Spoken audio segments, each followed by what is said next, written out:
Assalamualaikum warahmatullahi wabarakatuh. Hari ini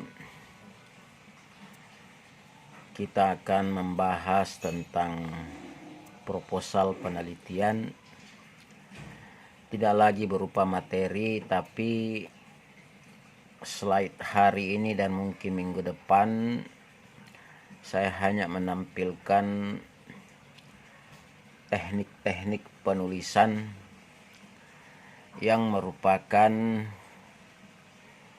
tugas saudara nanti membuat proposal bab 1 sampai bab 3. Daftar isinya juga nanti saya kirimkan dan itu yang diikuti, dan jangan keluar dari daftar isi itu karena itulah format baku nanti pada saat membuat proposal dan skripsi. Kapan saudara melenceng dari itu berarti saya nilai final Anda gagal. Perlu diketahui bahwa proposal penelitian itu adalah suatu usulan penelitian yang diajukan oleh mahasiswa untuk menghasilkan suatu output tertentu untuk memberikan pertanggungjawaban penelitian kepada fakultas atau program studi. Jadi proposal penelitian itu dikenal sebagai rencana kerja. Prospektifnya ada outline-nya yang berisikan tentang apa yang akan dilakukan, mengapa suatu penelitian itu dilakukan, bagaimana hal itu dilakukan, di mana dilakukan, dan terhadap siapa dilakukan. Nah, tata caranya nanti saya kirim lewat slide, Anda baca betul. Karena itu saya periksa satu-satu nanti sebagai bahan final. Perlu diketahui bahwa proposal penelitian itu hanya berjumlah maksimal 25 halaman. Maksimal 25 halaman. Yang terdiri atas 3 bagian nanti. Ada bagian awal, ada bagian utama, dan bagian akhir. Tentu saja bagian awal itu menyangkut tentang sampulnya, covernya.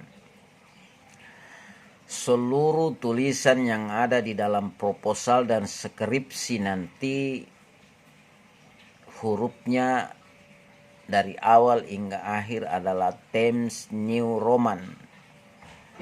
Besaran hurufnya nanti Anda baca di slide saya kirim, yang pada intinya spasinya itu 2. Spasi 2. Kecuali di sampul judulnya 1 spasi.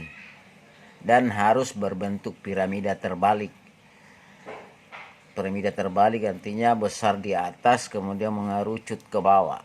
Nanti saya kirim melalui email contoh covernya. Itu betul-betul diikuti. Di cover itu kan paling di atas ditulis proposal penelitian, baru judul, kemudian diajukan oleh siapa, name-nya berapa, kemudian di tengahnya ada logo Unibos, di bawahnya tertulis program studi, apakah akuntansi, apakah manajemen, ataukah studi pembangunan atau ilmu ekonomi.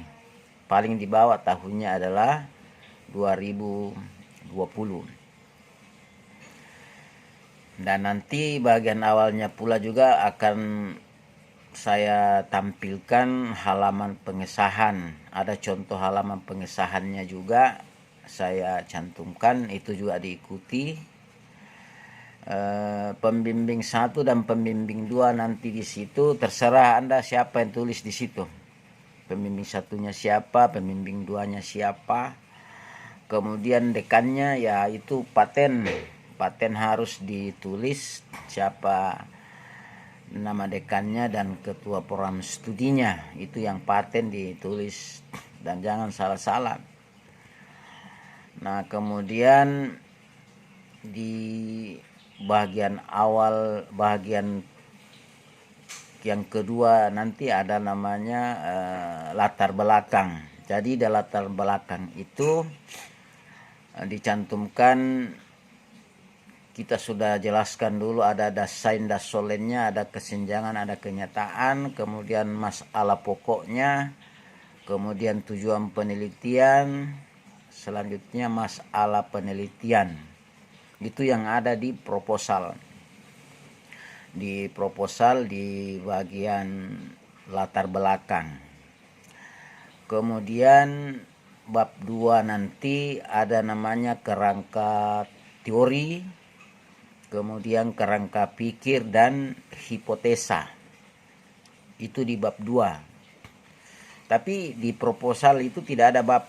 Nanti lihat di daftar isi contoh yang saya kirim minggu depan. Karena ini poin-poin awal dulu supaya tidak ada kesulitan, supaya step by step. Kemudian di bab 3 nanti ditulis metodologi penelitian. Di situ nanti akan dicantumkan daerah dan waktu penelitian. Kemudian metode pengumpulan data. Kemudian jenis dan sumber data. Itu kan jenisnya ada primer, ada sekunder. Kemudian itu sumber. Kemudian ada namanya jenis kualitatif dan kuantitatif. Apakah penelitiannya Anda kualitatif atau kuantitatif? Kemudian cantumkan metode analisis apa yang digunakan, metode analisis apa yang dibuat. Kemudian ada definisi operasionalnya, kemudian jadwal penelitian.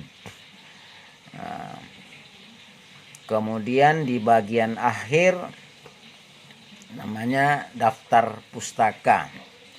Nanti minggu depan juga saya kirimkan daftar pustaka contohnya, daftar pustaka.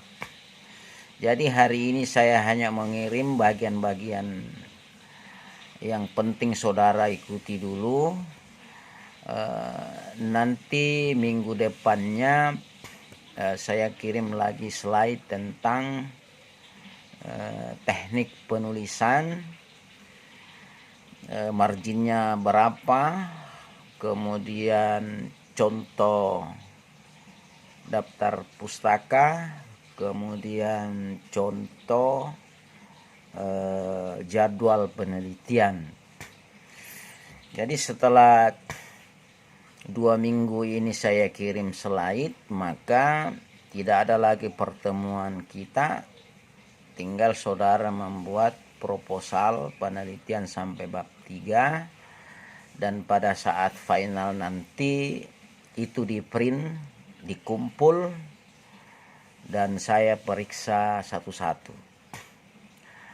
Saya kira hari ini cukup. Nanti saya kirim apa yang saya sampaikan tadi betul-betul dibaca dengan baik, seksama, sehingga nanti tidak ada kekeliruan di dalam membuat proposal penelitian.